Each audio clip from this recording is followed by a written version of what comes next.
So, hello. Ano, kumusta? Ang daming masaya na ngayon dahil malaya na sila.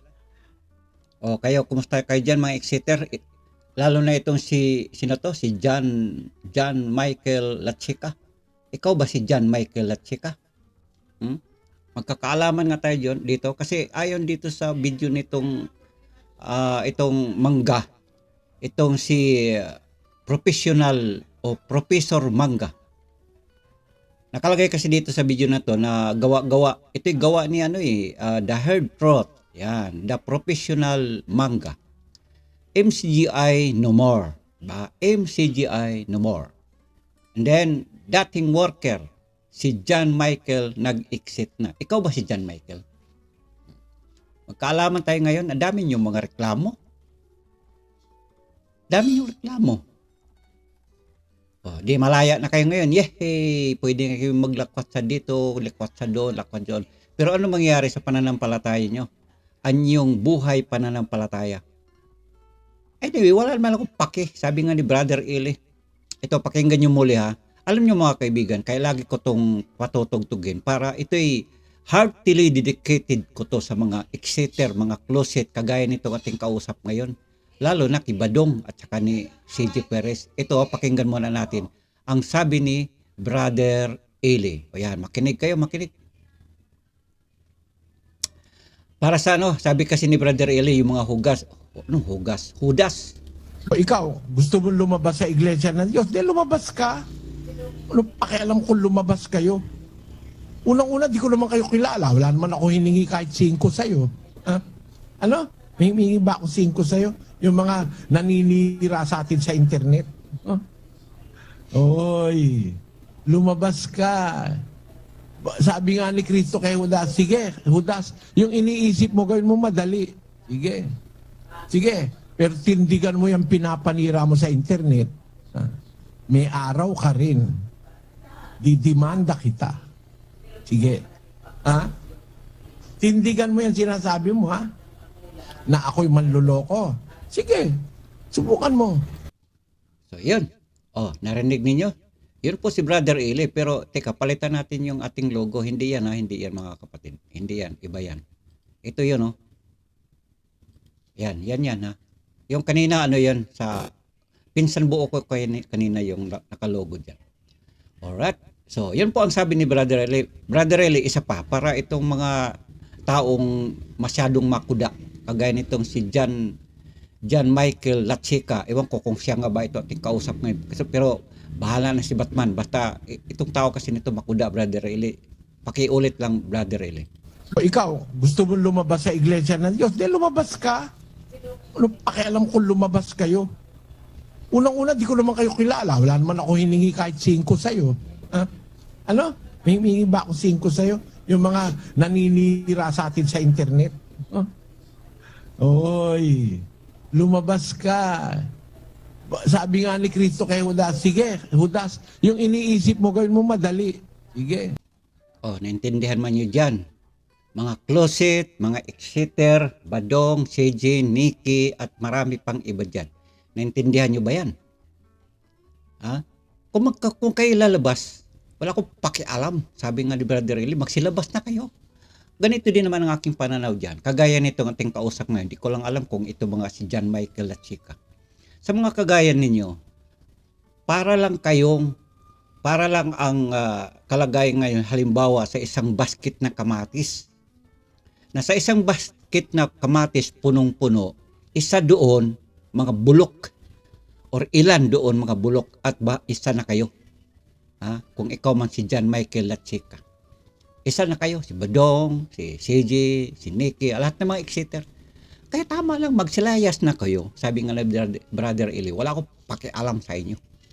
Alright, so, ito, mag-start na tayo para kausapin at sagutin natin itong mga pinagdadaldal nitong sino ba itong, mahirap maglitra. Ha? Wag na lang, sige, makinig na tayo. Walang paniwala tayo na siya yung totoo eh. Ang nangyayari kasi kay Eli Soriano, siya cherry picking. Alam mo yung cherry picking? Kasi dapat the text must conform with the context.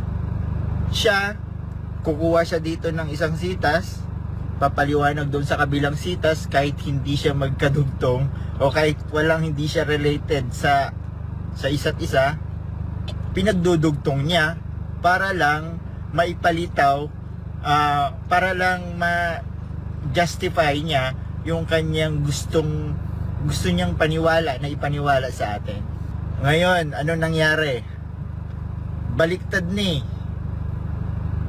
Grabe nung mga natuklasan ko sa Brazil, may mga nag-feed sa akin na talagang nasa Brazil. O, sige, so kung ano man yung Brazil na yan, bahala na si Batman sa'yo. Ganito kasi yan mga kabayan, ang aking mga reaction dito sa taong ito. Nakalagay kasi sa video na ito na uploaded ni The Herdtrot na isa rin itong mangga. Isang dakilang mangga. Anong ibig sabihin ng mangga? Mangga gamit baga. Itong tao na itong kausapin natin dito, sabi dito kasi nakalagay, courtesy John Michael Lacheca. At nakatitle sa video na ito, MCGI no more, dating worker na si John Michael nag-exit na. At kung ikaw man si John Michael Lacheca, ito mag-usap tayo. Ito tanong ko, nung ikaw ba'y naanib, kung ikaw man talaga'y naanib, ikaw ba'y naanib dito, tinutukan ka ba ng matulis sa tagiliran mo para ikaw ay aanib? Or ikaw ba'y umanib sa iglesia ng Diyos na siyang bahay ng Diyos na buhay? Na ayon lang sa kalooban mo at sa iyong mga pananampalataya?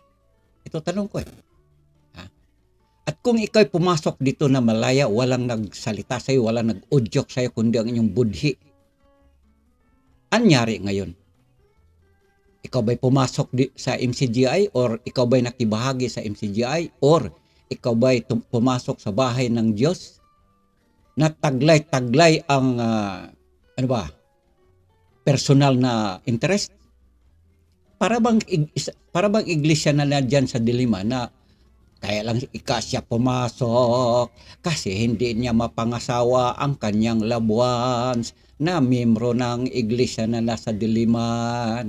Kaya siya ngayon umanib at ng bandang huli ay ito pala ang iglesyang tunay. Kapatid, tao po ang Kristo, kapatid. O yan. Sa mga bagay ba dyan, John Michael Lacheca, ikaw ba'y umanib ng ayon sa iyong pananampalataya or ayon sa iyong personal na interest? Tanong ko lang. Kasi nakalagay dito, dati kang worker. O, di ba? Nagiging worker ka pa. At kung halimbawa lumabas ka man ngayon, ano dahilan? Dahil ikaw ba'y nabigo? Or ikaw ba'y naduling? Ano ba? Ikaw ba'y naduling, nabulag? Or paano? Hindi ko kasi maintindihan ang ano. Pumasok ka, malaya kung sakali man talagang malaya. Ngayon, lalabas ka kung ano-anong mga pinagkukuda-kuda nyo.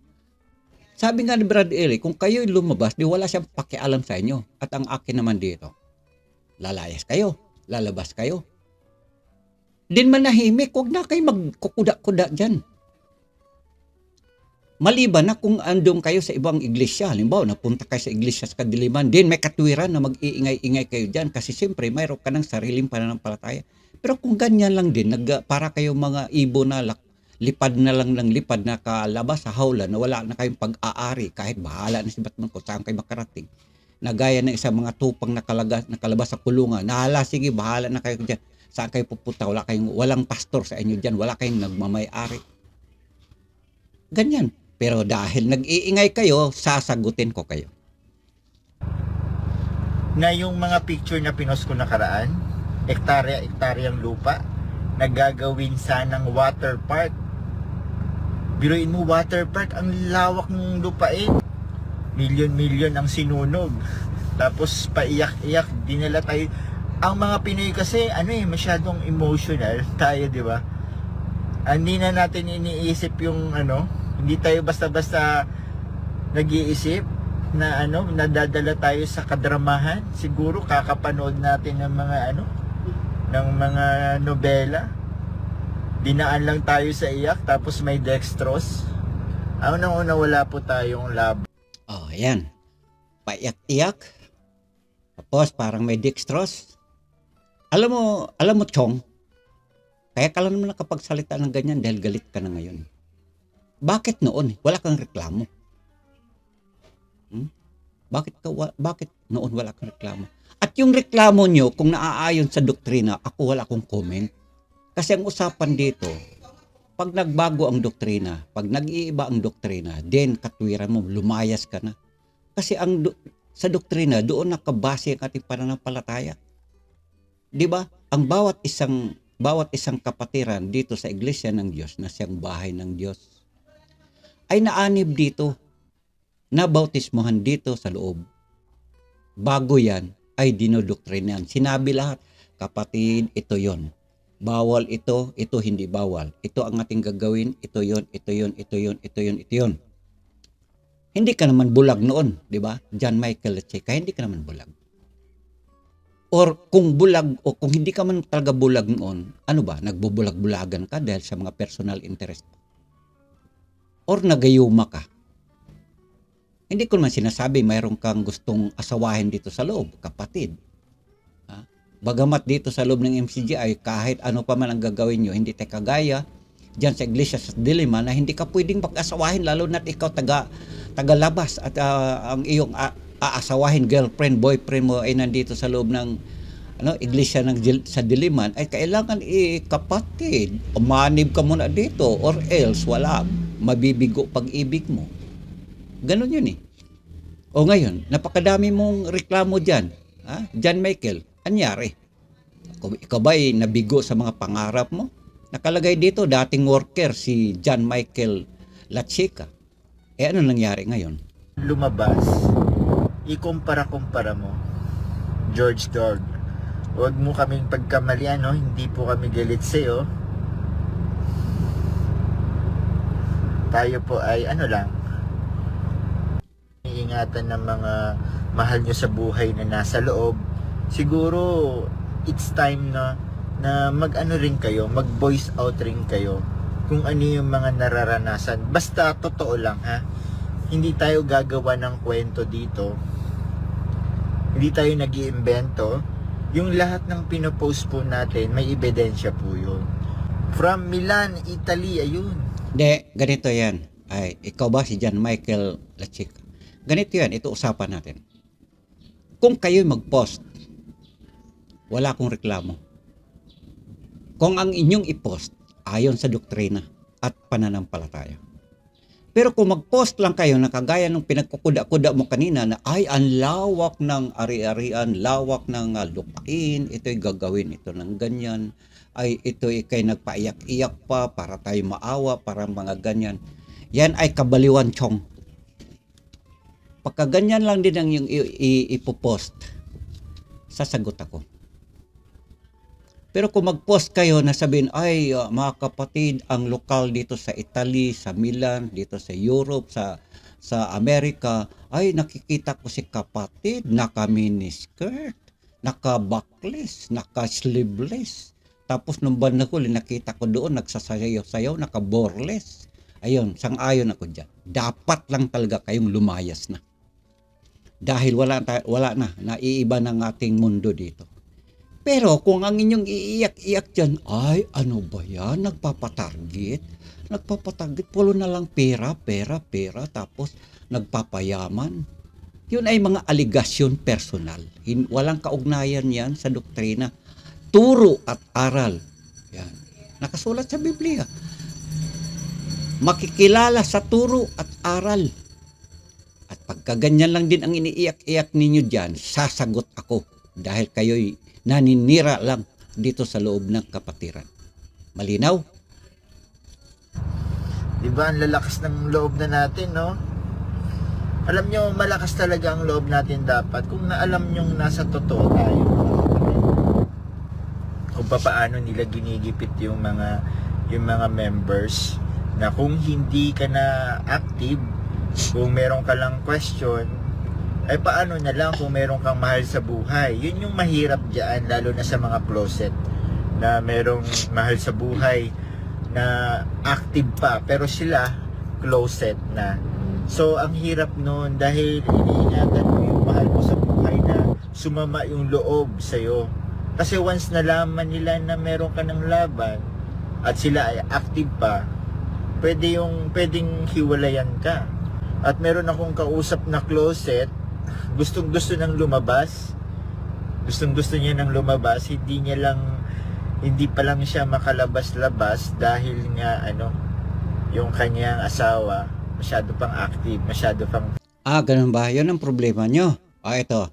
Direkto kay Brad Ellis sa mouth. Ito, makinig ka.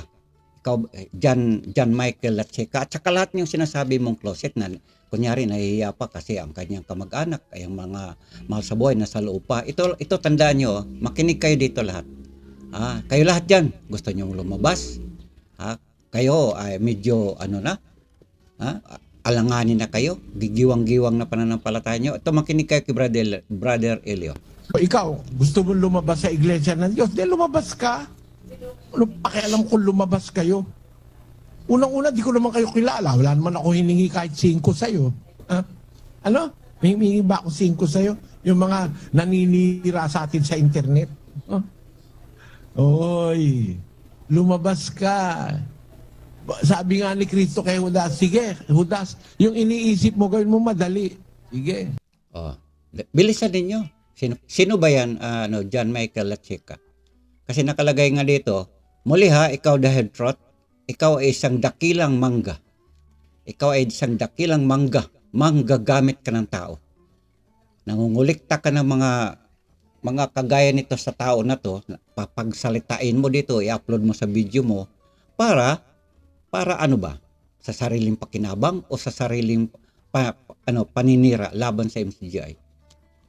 Nandiyan ka ba? The head trot alias Ali? Ngayon, ito namang si John Michael Lacheca, nagpapagamit din. Anyway, wala ko pakialam dyan, maggagamitan kayo dyan.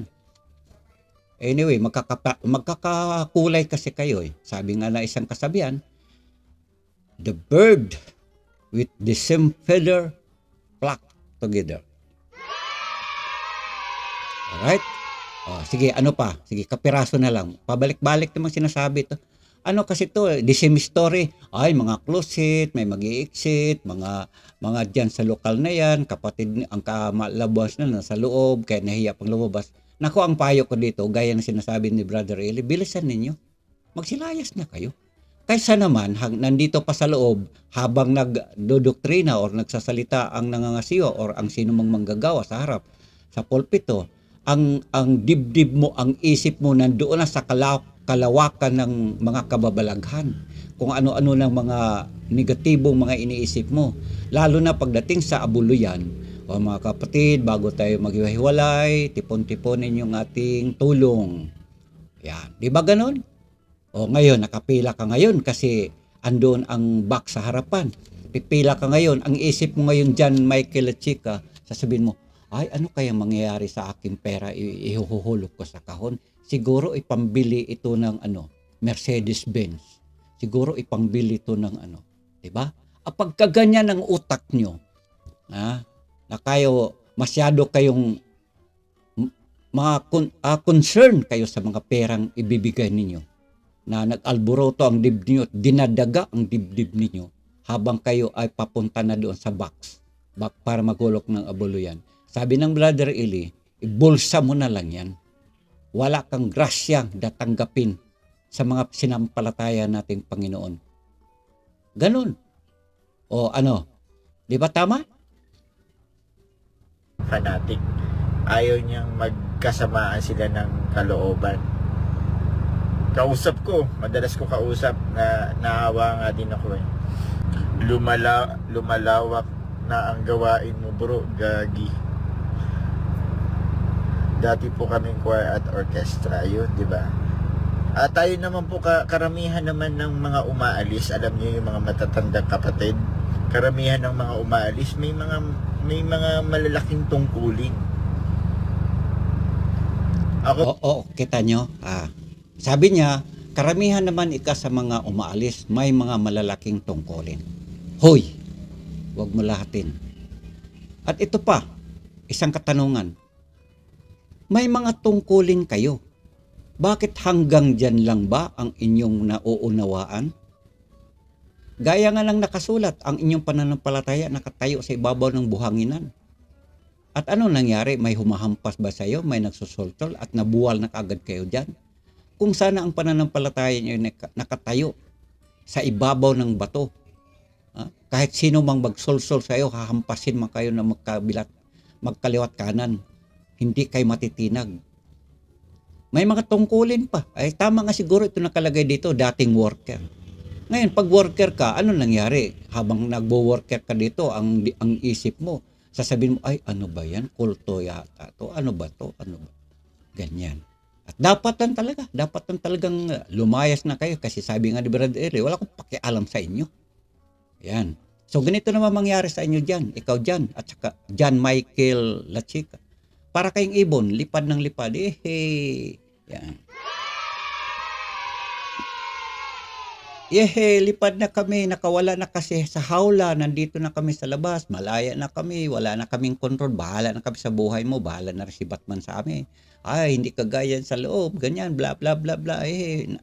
Parang naalala ko to, may vlog ito na nando sa mall. Panay ang kuda-kuda. Ayan, ganito yan, pagka na kami, malaya na kami. Tama yan, malaya na kayo dyan. Masaya na kayo, di ba?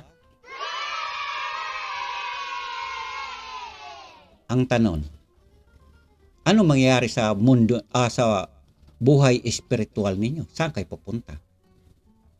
Saan kayo pupunta? Babalik ka sa Katoliko? Pupunta ka kay Mormons? Pupunta ka sa Badista, sa Saksi ni Jehovah? Islam, atheist, born again? Or magtayo ka ng sarili nyong iglesia? Maliban na kung wala na talaga. Bahala na si Batman sa inyo kung saan kayo pupunta. Malaya na kayo kamo. Di ba? Tandaan mo, pagka suspendido, iba kay sa tiwalag. Ang suspendido may pagkakataon pang makabalik. Pagkatiwalag na, goodbye my love. Kasi yun ang aral dito sa loob. Pagka ikaw'y ibinigay ka ni Satanas, di bahala ni Satanas sa'yo? Ganun po yan. Ako po, bago ako nag-worker, nagteatro ako, sumali pa ako sa kwat, naging organizer ako ng KKTK, coordinator, minsan nagiging choir, minsan nagiging guest coordinator, pagkakulang, minsan tagalinis ng buong lokal. Kasi hindi nyo man natatanong, 2003 ako naanib, 16 years old ako noon. Nawala na ako ng gana mag-aral dahil nung 2004 nagtexto nun si Brad Eli ng live sa Araneta bago siya pumunta ng Brazil. Sabi niya, wag na kayong mag-aral, baka wala ng 10 taon, baka wala ng 15 years, baka wala ng 20 years, darating na si Kristo. Mag-aaral ka pa ba ng pagiging abogado? Mag-aaksaya ka pa ba ng 10 taon? Mag-aaral ka pa ba ng doktor? Mag-aaksaya ka pa ba ng another 10 years? Or 4 years? 2004, talagang parang takot ka na parang ang nararamdaman natin that time talagang malapit na, di ba? Grabe nun. Yung mga matatandang kapatid, kayo makasaksi nun. Merong mga kapatid, nagbenta na ng kanilang mga ari-arian. Totoo yan. Kasi, hindi na tayo pinupush nun bumili ng mga properties Sabi nga, bibili pa ba kayo ng mga lupa, ng mga bahay? Papanakot sa'yo, yung mga bagong dumating si Kristo, ipapanakot sa'yo. Parang sa panahon ni Noe, na ang mga mag-aasawa, magsisikain, magsisiinom, magsisipag-asawa. Yun yung pangapanakot. Syempre, lagi na may nag-aasawa, that time pa So, talagang natatakot na yung mga kapatid before. Kaya, parang nawalan na ng ganang iabot yung kanilang goal sa buhay, yung kanilang career. GCOS, instant katulong. Yan. So, bakit ko pinapadire-diretso yung sinasabi niya? Para naman ay mapagbigyan ng kalayaan siya maglabas ng kanyang damdamin. Pero ito naman ang masasabi ko. Tama, sinabi ng Brother Eli yan. Tinatantya kasi niya kasi ayon nga sa Mateo 24, chapter 24, doon makikita doon ang mga bagay-bagay, mga palatandaan at mga bagay na darating. Hula. Pero hindi sinasabi na ito na talaga yun. Tinatantya lang doon. Pag nakita ninyo ang mga bagay na ito, tandaan ninyo, malapit na. Alin ang malapit na? Malapit na. Pero ang malapit ng Biblia ay hindi parang kagaya sa tao na malapit na, isang dipa na lang ang lapit. Isang araw na lang. Hindi ganun. Ngayon, yan ay batay na po sa pananampalataya. Ngayon, kung talagang sabi mo, nanghihina ka na mag-aral dahil nga sa mga sinasabi ng Brother Eli na ganyan nga ang nangyayari, malapit na. And then, yan ay kasukatan ng pananampalataya mo. Wala namang pilitan, hindi, kapatid, bawal yan, titiwalag ka dyan, pagkaganyan ka dyan. Wala namang ganun eh. Binibigyan kalayaan ang bawat isa. Yun po yun. Hindi ko naman, itong aking sinasabi ngayon, hindi ko rin sinasabi na ito ang kabuhan ng dapat gawin ng buong kapatiran. Kundi, ayon lang yan sa pananampalataya ng bawat isa. Okay? Narinig ko rin naman yan eh. Sabi nga ni Dark Knight sa akin nung ini-interview ako doon sa channel ni Broccoli TV. Kapatid na Felix. Di ba doon sa panahon ng Brother Eli, tinatantyan niya mga 7 years na lang ang panahon ay darating na pag talagang sinasabi ng Brother Eli, pero yan ay tantya po yan. Maging sa Biblia nga, sabi nga, ito na po ang huling araw. O anong araw? Araw bukas? Hindi ganun. Yan ayon sa pananampalataya po ang sukatan dyan. Okay, so mga kaibigan, hanggang dito na lang dahil ang sinasabi nitong tao na to, rewind lang ng rewind, balik-balik lang eh. Pero ganun pa man, mga kababayan, kung kilala niyo ang taong ito, hindi naman natin to siya huhusgahan na kung ano man ang dapat mangyari sa kanya. Dahil siyempre, malaya ang bawat isa. Sabi ko nga, ang bawat isa sa atin dito ay pumasok na anib na walang nakatutok na matuloy sa ating likuran, sa ating ulo, o sa sakalman, kung ano pa man. Therefore, kung tayo magpasyang lalayas, then layas. Sabi nga ni Brother Eli, wala akong pakialam sa inyo. Lumayas na kayo. So yun lang po. Ang akin lang naman, pag kayo lumayas, medyo alalay lang kayo sa mga ginagawa nyo dyan. Gaya nitong ginagawa ni Badong. Ang ingay nyo dyan eh. Di ba? Pero dahil nag-iingay kayo, nandito ako. Sasagot ako. Dahil mahirap namang nananahimik dito sa kabila, sabi nga nila, silent means yes. Ay, hindi ako papayag doon dahil marami naman akong masasabi at magagawa na ito'y mahahadlangan. Dahil kawawa ang karangalan ng MCGI kung walang sasagot ng mga kagaya nito, mga paninira sa mga kagaya ni CJ at ni Badong, lalo na yung Nikki, napakadaldal, parang machine gun ang bibig. Ito naman si Badong, parang puwit ng inahing manok yung kanyang bibig. Right? Mga kababayan, hanggang sa wali, abangan, mayroon pang kasunod ulit tayong gagawing reaksyon sa mga bagay na ito na masyado nang nag-iingay-ingay ngayon sa social media, ang mga kagaya nila ni Badong at sa buong mga nag-i-exit dyan, hindi makamove on. Lumayas na kamo, umalis na, exit na. And then bahala na kayo doon, lumayas kayo, palayo-layo na kayo. Then shut up. Nakaintindihan ba tayo? Hanggang dito, maraming salamat, bye-bye na po.